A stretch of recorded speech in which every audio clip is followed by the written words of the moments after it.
अरे खुदा, तूने ये मोहब्बत बनाई क्यों है?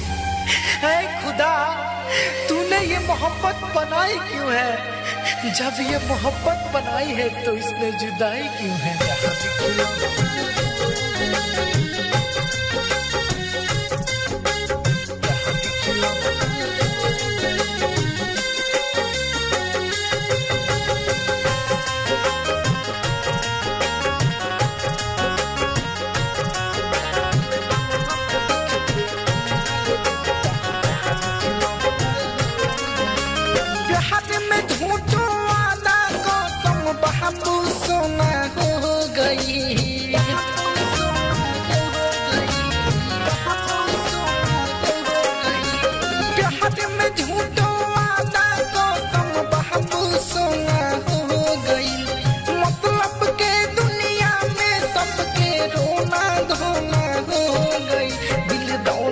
देख के तू रल जाता, प्यार खिलौना हो गई।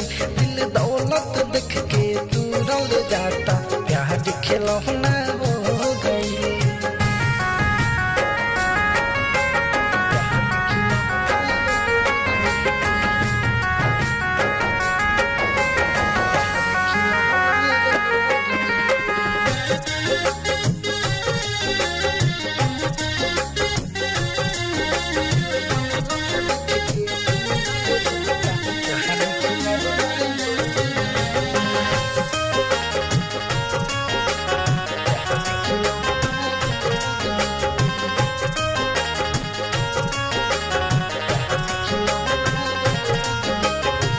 लड़की 10 गो दिल से करत बानी खिलवाड़ हो। प्यार में पड़ के सब कर जिंदगी हो जाता बेकार हो।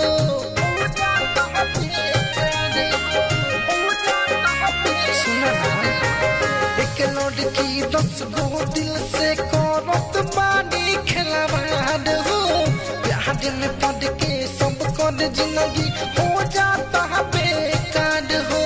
केहू के चलते केहू मारे, ऐसन तो ना हो गइल। दिल दौलत देख के तू रल जाता, प्यार खिलौना हो गई। दिल दौलत देख के तू रल जाता, प्यार खिलौना हो गई।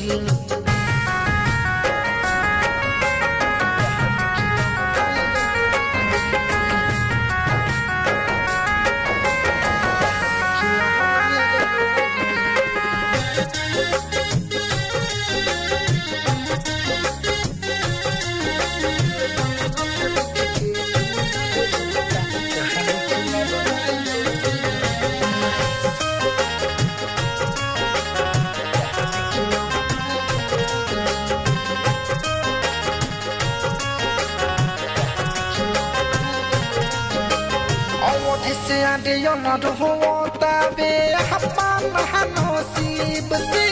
धोखा बहुते भइल बाटे मिल के हमारा करीब से।